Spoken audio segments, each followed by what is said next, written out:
You say you won. Why do you fear to open the server? The behavior, the body language tells you they know they did not win. Lakini server ni lazima itafunguliwa. Kama hautafungua, Wakenya watafungua kwa nguvu zao, zile wamepatiwa na katiba. We shall use our sovereignty as the people to ensure that the records are laid bare so that we may be able to proceed. I want to very quickly remind you, 2007 elections were contested. We formed a coalition government. We never audited the actual results. We never got to know where the tank was leaking. 2013, the court did not give justice to the case. As a result, again, we never got to know what the problem was. 2017, the court gave justice but failed to give proper directions. And therefore, the repeat elections were held under the same cloud and therefore boycotted by the opposition. The Malawi court subsequently did better than the Kenyan court. It looked at what the problem was and directed what must be done before the repeat elections. And Malawi got an opposition person as president. 2022 in Kenya, the court failed to give justice. And the whistleblower let us know what was in the server. We are therefore saying, do not ask us whether the whistleblower is accurate. Do not ask us whether our information is accurate. The responsibility to keep records is not ours. It belongs to a body we pay called the IEBC. Open the servers and the truth will be known once and for all. If we do not open these servers, we shall be again sweeping the dirt under the carpet, and one day this nation will explode. We must have the servers opened this time, and that is period. Finally, I want to say this by reminding us that these were pictures taken from before. Some were not even Kenyan. Shame on anyone trying to feed Kenyans with lies. And even that apology by the DCI was not sincere, because the behavior of sections of the police has continued to be the same. Recently, a police officer died from injuries during a demonstration in Kisumu. What did they say? That the officer was killed by Azimio demonstrators, only for information to leak that he was run over by a police vehicle, and up to this day, we do not know whether they ever stopped to take him to hospital or whether he was taken much later. Shame on them for trying to paint Azimio as violent. All our demonstrations have been peaceful. Hell breaks loose only when police throw tear gas and shoot us with live bullets. We want to say, you can have the might of guns. We shall arm ourselves with the might of the masses. Is gun power versus people power. It is the smoke of whatever chemicals they throw at us, tear gas versus people power and people resilience. Recently, in Tharaka Nithi, Chuka, they killed the Boda Boda chairman. It was not an Azimio demonstration. But because they had given instructions that all demonstrations are outlawed, it's as though they changed the constitution in their dreams. They used the same force they were using on Azimio on the residents of Tharaka Nithi who were demonstrating, resulting in 2 deaths. I want to appeal to our police, and I know a majority of them are professional. For the few wayward ones, Stop using excessive force on fellow citizens. Stop obeying illegal orders. Treat citizens the way you treat your employer. They are the people paying you. So finally, Zain should have been here to hear me say finally twice. I want to say that we will win because we stand for the truth. Hata hatujipigi kifua kusema ati tuko na results. Hizi ndizo results. Tunasema fungua server which will separate wheat from chaff. We realize the nation belongs to us all. And for those calling us names, please don't turn our country to nchi ya wakosa adabu. Refer to people in a proper way. Show maturity and leadership, not immaturity and conmanship.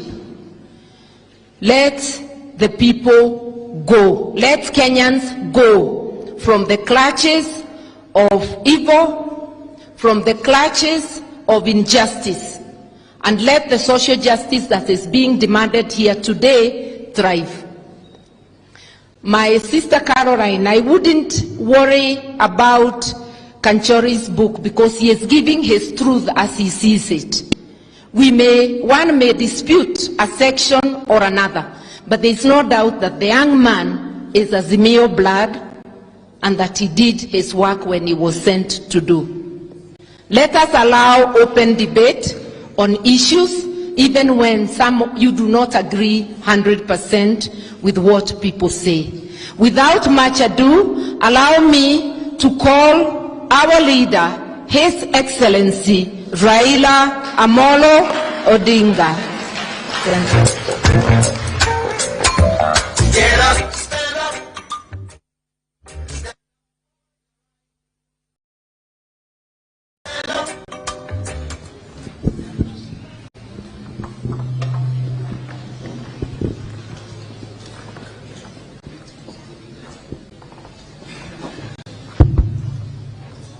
Hey.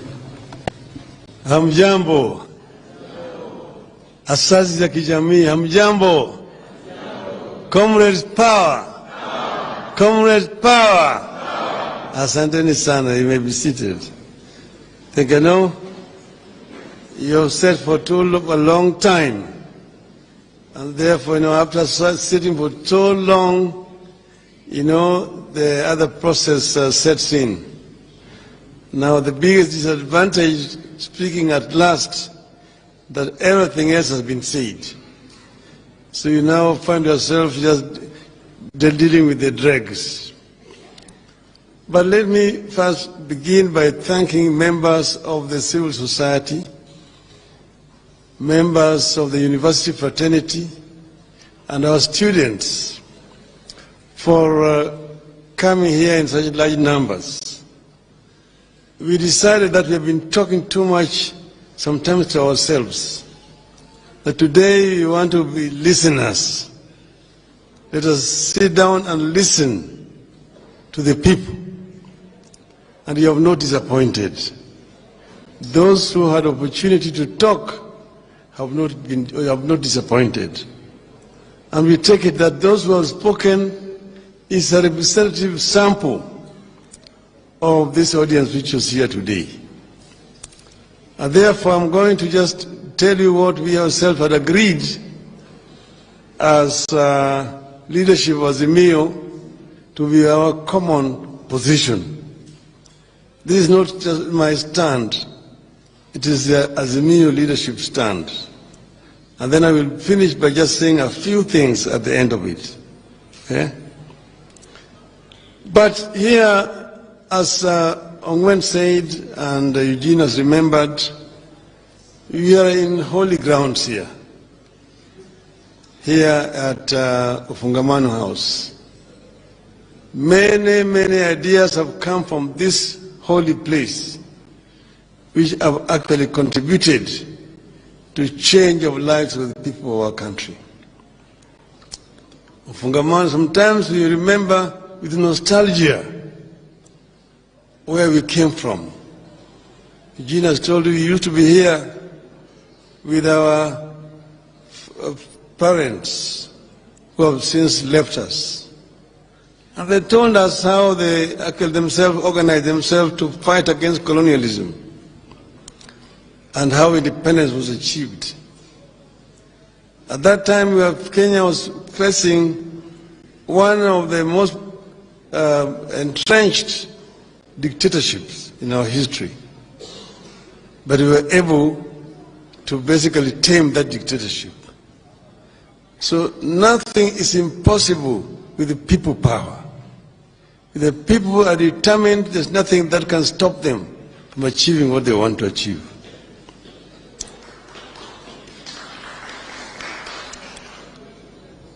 Over the decades, this venue has become synonymous with our quest for a more perfect nation.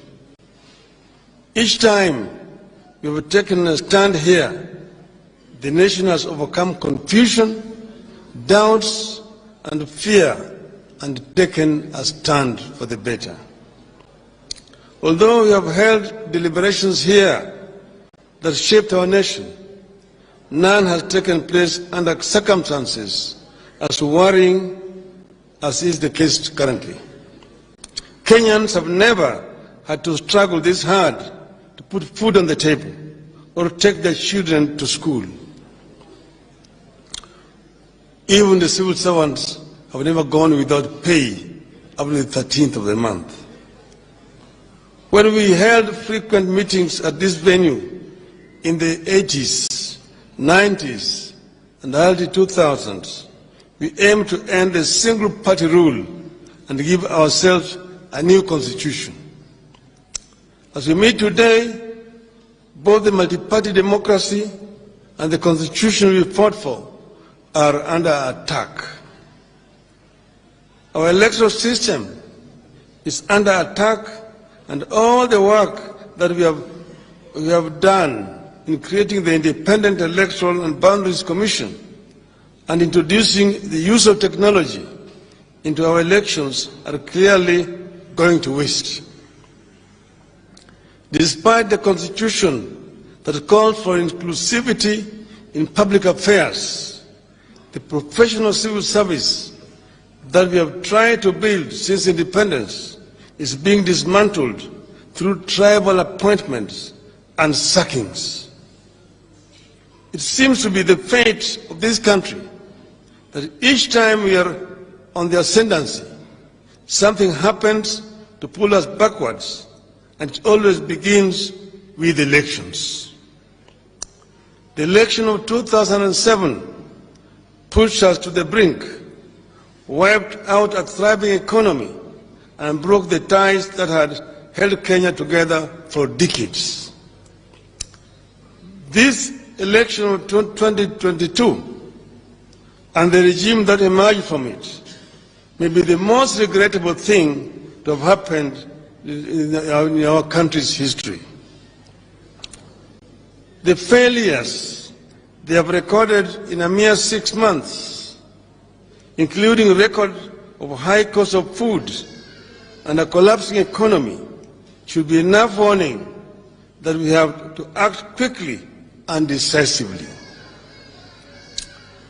We have been told, and I quote, "The only thing necessary for the triumph of evil is for good men to do nothing. Read also good women," unquote. Our presence here underscores our refusal to be the good people who did nothing and allowed evil to triumph in our country. Something fundamental must give this time round. Otherwise, we could lose a whole country. Our wish is to achieve the overhaul of our state of affairs with the involvement of the people from all segments of our society at every stage.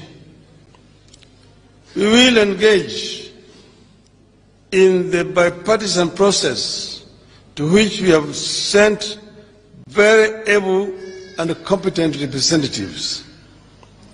But The people must not be left out or behind. We are not going into this dialogue for deals in smoke-filled rooms. We are going into this to secure and safeguard fundamental life and death gains for the people and the country.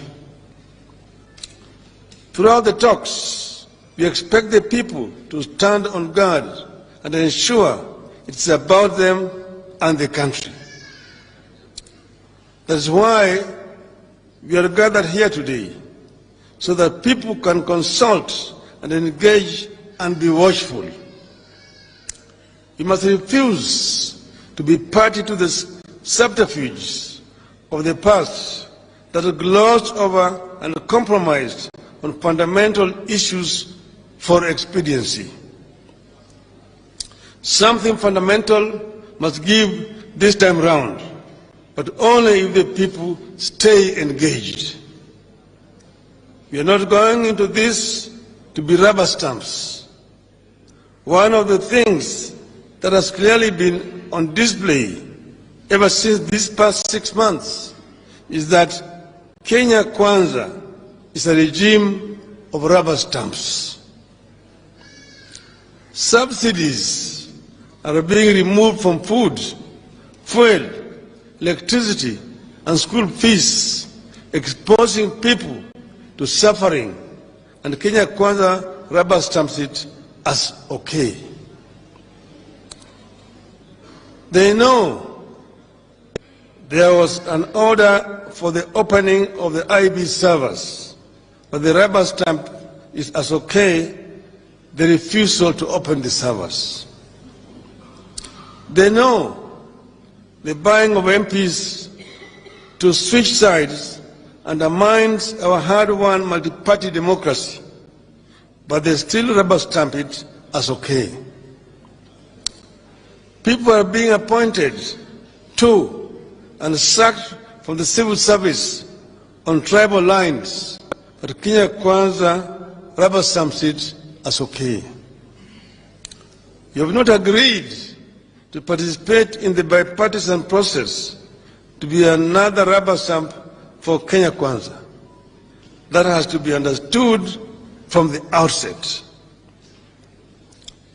Should the talks falter or bear no fruit because of the grandstanding, lack of openness, lack of honesty, and intransigence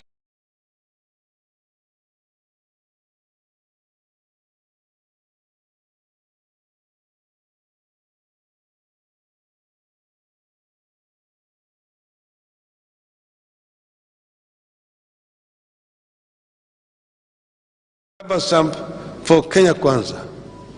That has to be understood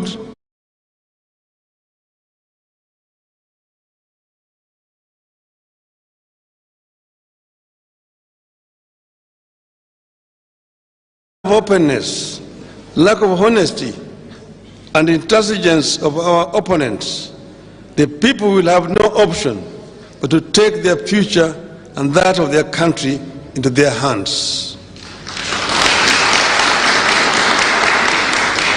Already, we are seeing signs of intransigence from the Kenya Kwanza, which is trying to determine for us what to take to the discussion table. For avoidance of doubt, our issues remain what we have always said they are. 1. Immediate steps to lower the cost of food, fuel, and school fees. 2. Opening and forensic audit of IVC elections servers. 3.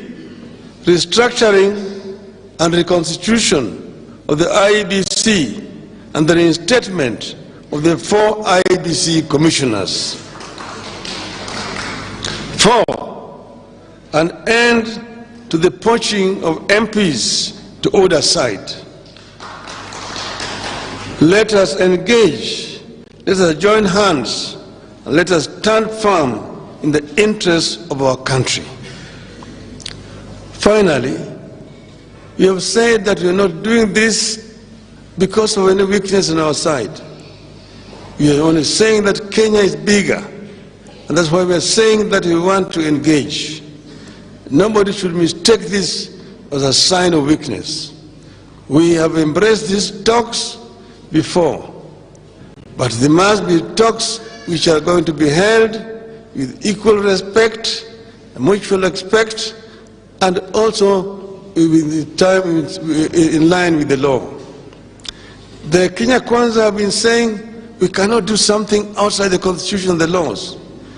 No law actually stops a dialogue outside parliament. In fact, we have had this before. When we are in a crisis, we had talks held at Serena Hotel, chaired by even a foreigner. Those talks were not considered to be illegal or unconstitutional. In the end, the product was taken to Parliament and approved unanimously by members of Parliament. We are in a similar situation here today. The police have shown complete disregard to the lives of our people. Many innocent Kenyans have died.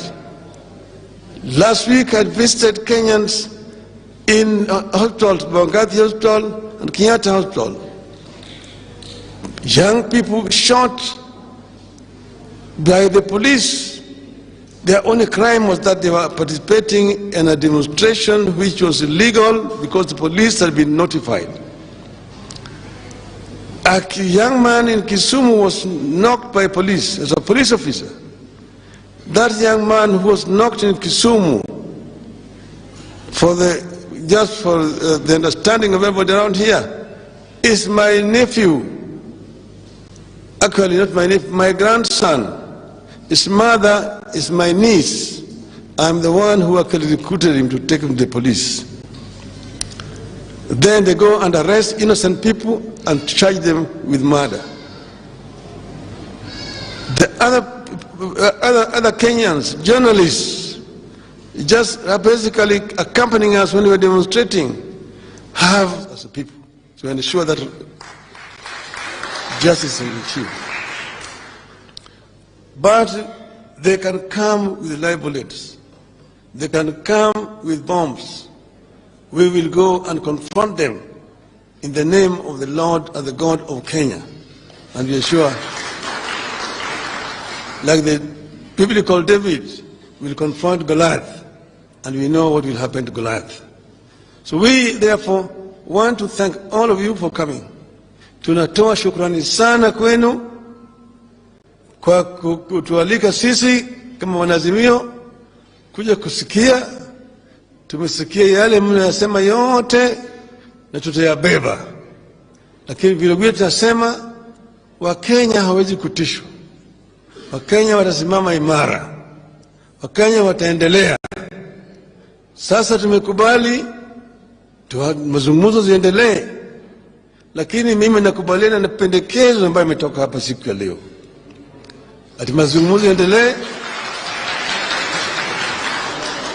Mazungumzo yaendelee na maandamano sambamba.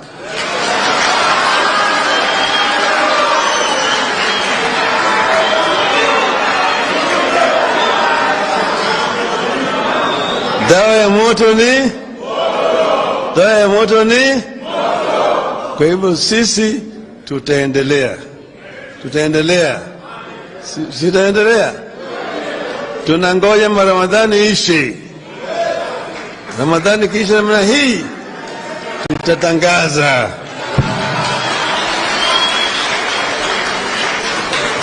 Tutatangaza.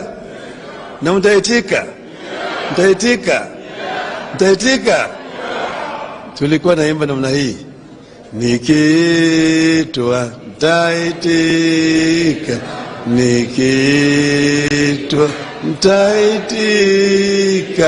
Nikitwa nitaitika kupambana kwa Afrika, kupambana, kupambana, kupambana kwa ukombozi. Oh, kupambana, kupambana, kupambana kwa ukombozi. Azimio, Azimio. Asanteni sana. Niombe